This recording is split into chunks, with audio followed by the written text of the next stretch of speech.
Assalamualaikum warahmatullahi wabarakatuh. A'udzu billahi samii'il 'aliim minasyaitonir rajim. Bismillahirrahmanirrahim. Alhamdulillahirabbil alamin. Wa bihi nasta'in 'ala umurid dunya waddin. Wassalatu wassalamu 'ala asyrafil anbiya'i wal mursalin. Sayyidina Muhammadin wa 'ala alihi at-tahirin wa ashabihi al-akramin. Wa man tabi'ahum bi ihsanin ila yaumiddin. Allahumma alimna ma yanfa'una wanfa'na bima 'allamtana innaka antal alim al-hakim. Rabbana zidna ilma warzuqna fahma. Rabbana atina min ladunka rahmah wa hayyi' lana min amrina rasyada. Allahumma hdina li ahsanil akhlaq la yahdi li ahsaniha illa anta wasrif 'anna sayyi'aha la yasrifu 'anna sayyi'aha illa anta. Allahumma ati nufusana taqwaha wa zakkiha anta khairu man zakkaha anta waliyuha wa maulaha. Allahumma inna nas'aluka fi'lal khairat wa tarkal munkarat wa hubbal masakin wa anta ghfirana wa tarhamna wa idha aradta fitnatan fi qaumin fatawaffana ghaira maftunin. Allahumma inna nas'aluka hubbak wa hubba man yuhibbuk wa hubba amalin yuqarribuna la hubbik birahmatika ya arhamar rahimin.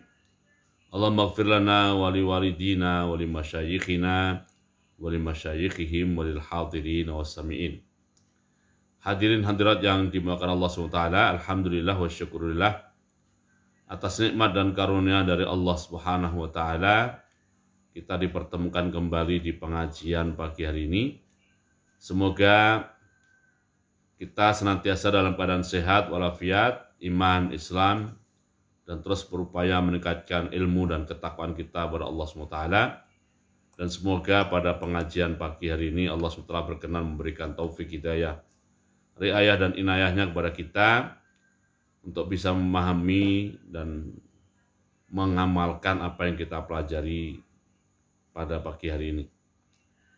Hadirin hadirat yang dimuliakan Allah Ta'ala, kita akan mengaji tentang fikih dengan membaca kitab Al-Muqaddimah Al-Hadramiyah,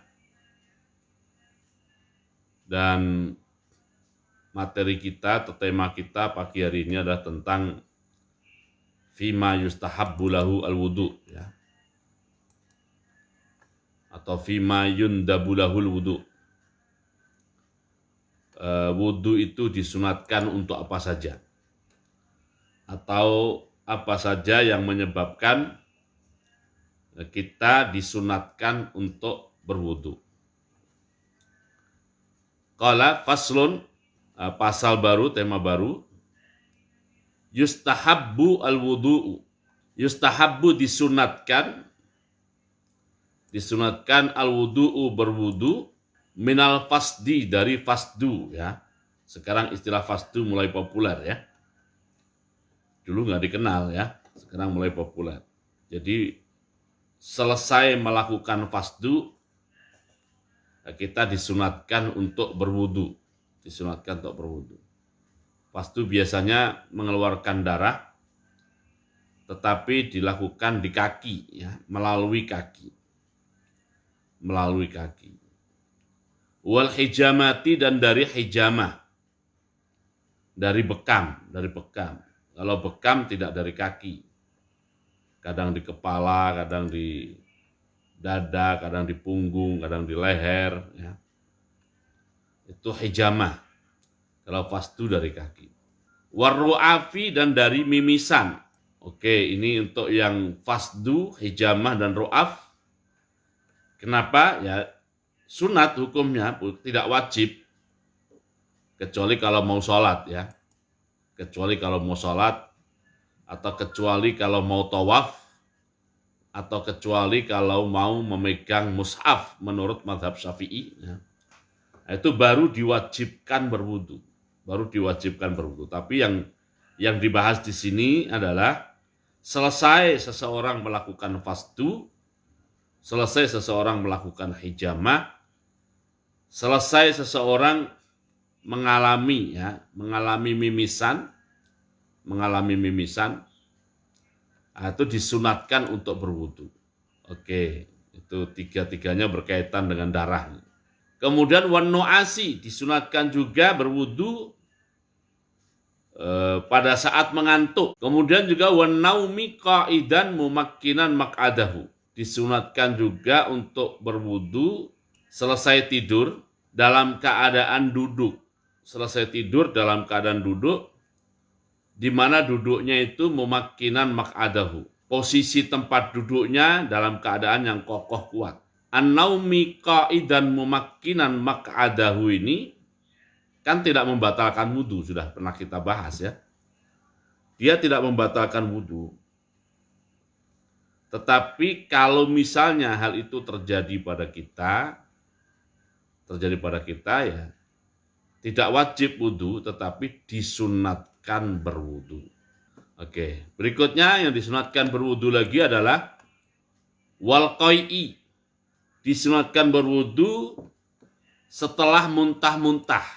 Kemudian disunatkan berwudu lagi wal qahqahati fi shalah, tertawa ngakak saat sholat ya. Jadi lagi sholat mungkin ada yang lucu dalam sholatnya ya. Ada peristiwa atau ada sesuatu yang lucu sehingga orang lagi sholat tertawa. Nah, tertawa itu membatalkan sholat. Tertawa membatalkan sholat, tetapi tidak membatalkan wudu. Nah, gitu ya. Tertawa membatalkan sholat tetapi tidak membatalkan wudhu. Nah, meskipun demikian disunatkan. Tidak harus, tetapi disunatkan untuk berwudhu. Ya, apakah mungkin orang lagi sholat bisa tertawa? Mungkin saja. Jadi salah satu kisah yang banyak beredar di pesantren itu, ini ceritanya ada seorang santri tetapi wali gitu ya. Pada saat sholat dia sebagai santri kan menjadi makmum. Nah, tiba-tiba dia tertawa ngakak dia saat sholat. Kenapa? Nah, teman-temannya juga heran, ada yang marah, dia dipukul ya kan. Tapi dia tetap tertawa ya, dan akhirnya meninggalkan masjid karena nggak kuat dia tertawa terus. Ada santri yang lapor ke kiainya yang menjadi imam itu, kenapa itu si fulan tertawa terus ya kan? Itu kan nggak bagus, itu lagi sholat begitu tertawa. Kata kiainya biarkan saja katanya. Biarkan saja, dia lebih mengerti tentang apa yang terjadi pada dirinya. Memang apa yang terjadi pada dirinya ya kan? Nah, akhirnya diundanglah dia oleh kiai. Nah, berdua gitu. Kenapa kamu tadi tertawa begini? Dia tertawa lagi. Ya lupa bahwa dia sedang berhadapan dengan kiainya ya, tapi dia tertawa. Setelah ditanya dan dia bisa mengendalikan perasaannya untuk menahan tertawa, dia bercerita bahwa pada saat sholat berjamaah, kenapa dia tertawa? Karena dia melihat imamnya atau Pak Kiai itu menggendong satu bakul nasi berikut sayuran dan lauknya. Jadi berdiri itu di punggungnya ada bakul nasinya, ada sayurnya, ada lauknya. Rukuk juga begitu, ada dia, tapi nggak tumpah. Dan karena dia melihat seperti itu, dalam pandangannya itu lucu, maka dia tertawa sampai tidak mampu menahan dirinya dalam tertawa, sampai sholatnya batal, jamaahnya batal, dia keluar dari masjid, ya kan? Nah, itu tertawa yang seperti itu kan tidak membatalkan wudhu, tetapi membatalkan sholat jelas, ya kan? Nah, namun walaupun tidak membatalkan wudhu, ya disunatkan kepadanya untuk berwudhu. Nah, cerita itu berkembang di pesantren itu bahwa itu santri yang wali sehingga bisa melihat apa yang tidak dilihat oleh yang lain. Nah, akhirnya kiainya itu mengakui kenapa di punggungnya ada nasi, ada sayur, ada lauk itu, karena memang pada saat dia mengimami sholat, dia selalu teringat pada makan karena perutnya lagi lapar. Ya kan? Terus dia tahu istrinya udah selesai masak, nasinya udah mateng. Ini zaman dulu nih ya. Zaman dulu kan masak nasi itu nggak mudah, nggak seperti sekarang. Sayurnya sudah matang, ya, lauknya juga sudah matang, tetapi di masjidnya dia harus ngimami, sudah diazanin dan sudah mau iqomat, maka dia tinggalkan makanan itu. Nah karena saat mengimami sholat dia selalu ingat makan, ya akhirnya oleh santri yang wali itu kelihatan dia menggendong satu bakul nasi dan sayuran serta lauknya sekaligus. Dan kelihatannya dalam pandangan dia itu sesuatu yang lucu. Ini cerita berkembang di pesantren-pesantren, ya, di pesantren-pesantren. Mungkin di komunitas lain mungkin cerita seperti itu tidak berkembang, ya, tidak beredar. Ini di dunia pesantren cerita itu beredar. Makanya akhirnya kiai itu ya terima kasih le katanya, karena santrinya masih kanak-kanak, ya, masih remaja. Kasih le telah diingatkan tentang hadis Rasulullah Shallallahu Alaihi Wasallam, ya. Idza quddimal asya, ya, idza quddima al asya, ya, faqaddim al asya alal isya. Jadi kalau menu makan malam itu sudah ready, sudah tersedia, yang mana dulu nih ya? Makan dulu, bukan sholat dulu. Nah kalau guyonan sekarang, orang-orang sekarang guyonannya gitu, lebih baik makan ingat sholat, ya, daripada sholat ingat makan. Yang repot itu nanti kalau di antara jamaahnya ada yang wali nanti, ya, pas kita sholat ingat makan kelihatan oleh dia gitu macam mana begitu, ya. Akhirnya sholat dia batal, dia nggak mampu melanjutkan sholat berjamaah. Oke, sekali lagi, wal qahqahati fis sholat, tidak membatalkan wudhu meskipun membatalkan sholat, apalagi sholat berjamaah. Walaupun demikian dianjurkan atau disunatkan untuk berwudhu.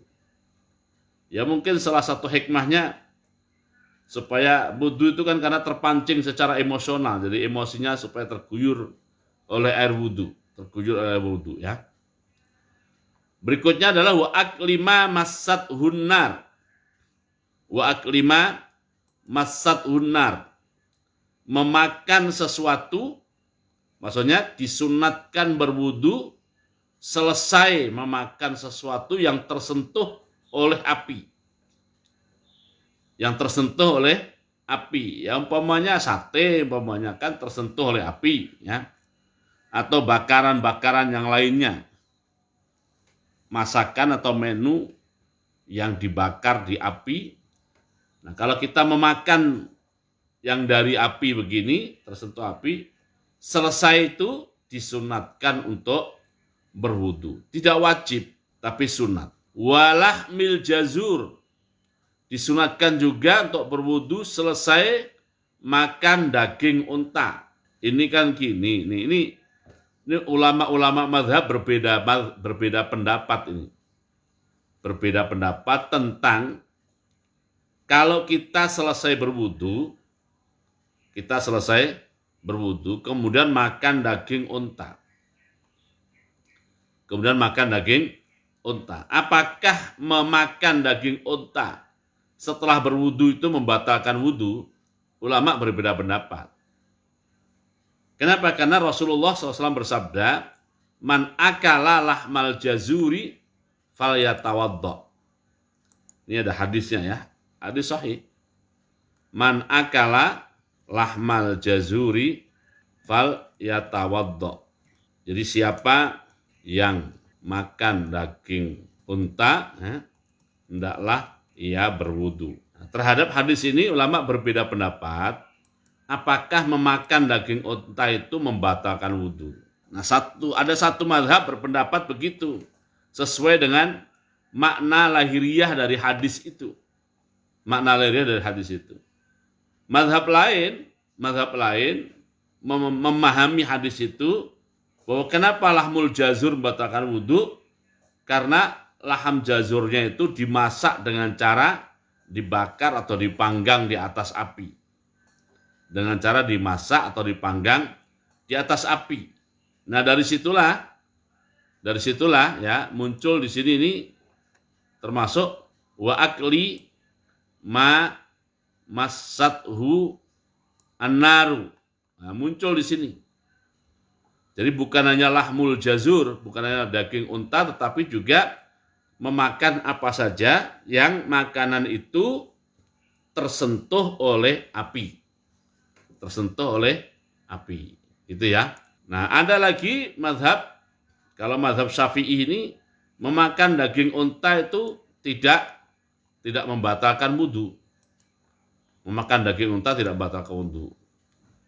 Walaupun begitu, khurujan minal khilaf istilahnya ya. Khurujan minal khilaf ya. Khurujan minal khilaf, mazhab Syafi'i berpendapat ya, yustahabbu al-wudu'u min akli lahmil jazur ya. Akli lahmil jazur. Oke. Jadi supaya tidak terjadi lagi perselisihan pendapat, khurujan minal khilaf, ya udah selesai makan daging unta disunatkan untuk berwudu, disunatkan untuk berwudu. Begitu ya. Nah, termasuk juga karena ada sebagian mazhab berpandangan makan daging unta itu bukan lahiriahnya begitu, tetapi dikarenakan peristiwanya pada saat itu daging untanya itu dimasak dengan cara dibakar. Maka dari situ dikembangkan bahwa makanan apa saja yang disentuh oleh api, kita mengkonsumsinya pasca itu disunatkan untuk berwudu. Nah, ada lagi yang memahami bahwa kenapa selesai makan daging unta, jadi kenapa ada hadis Nabi man akala lahmal jazuri fayatawadda, itu ada lagi yang memahaminya itu jangan dipahami harfiah begitu. Emang gimana? Jadi ceritanya Rasulullah SAW bersama para sahabatnya itu sedang berada satu majelis atau satu forum ya, mungkin forum pengajian, kalau bahasa sekarang harus ditambah istilahnya forum pengajian offline begitu ya. Nah, selagi ada forum, ada suasana begitu, tiba-tiba tidak ada yang masak, tidak ada asap gitu ya. Tanda-tanda orang masak nggak ada, tanda-tanda asap nggak ada, tapi tiba-tiba tercium bau daging unta. Tercium bau daging unta. Maka kan kesimpulan orang, ini pasti ada orang baru saja memakan daging unta, setelah itu kentut. Setelah itu apa? Setelah itu kentut, dan kentutnya masih membawa aroma.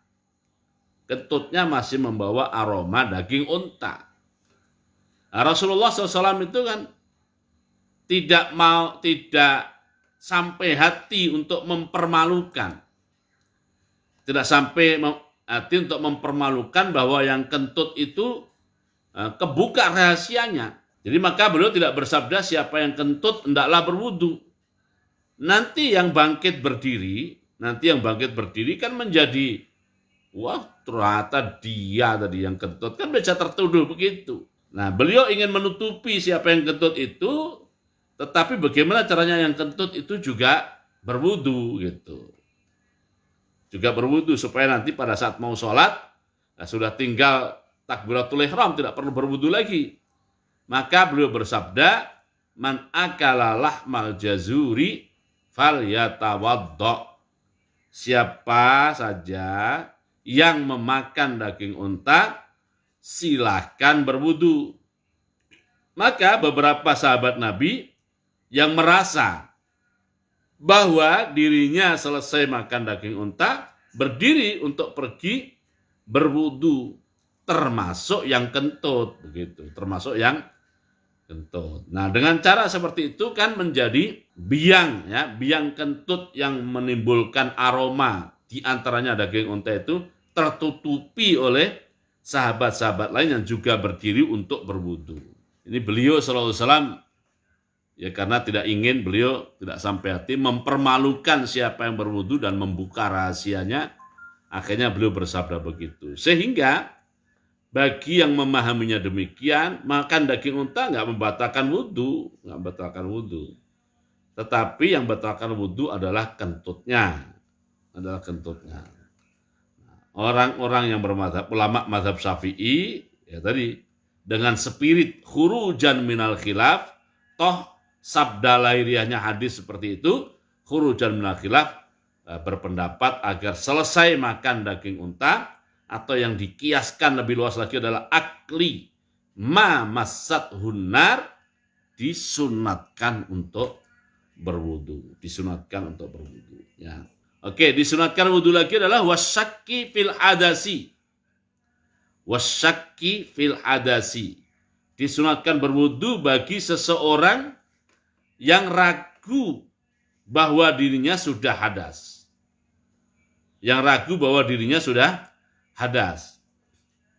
Ya, ini lagi-lagi spiritnya juga spirit khurujan minal khilaf.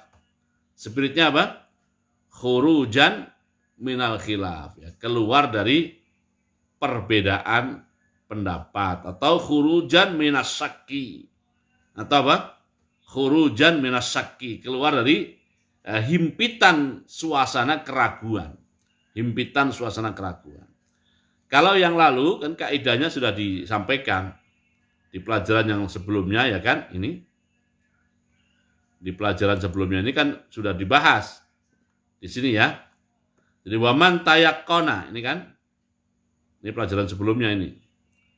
Siapa yang yakin bahwa dia sudah bersuci, kemudian ragu apakah sudah batal atau belum, solusinya bana ala yakinihi. Ya berarti belum batal, karena yakin suci, ragu batal. Maka kaidahnya ya berarti masih suci. Tetapi keluar dari suasana itu, ya, disunatkan gitu, ya. Disunatkan untuk berwudu. Khurujan minas syakki. Karena orang ragu-ragu itu selalu terganggu pikirannya. Yang penting, nah, catatannya di situ. Yang penting jangan sampai kita menjadi orang yang selalu terjebak oleh keraguan. Air kan terbatas. Suasana mereka mau perang. Karena khawatir mereka akan mati dalam keadaan belum mandi. Nah, suasana hati seperti itu diolah oleh setan. Untuk menciptakan keraguan, untuk menciptakan supaya mereka tidak muncul semangat dalam berperang.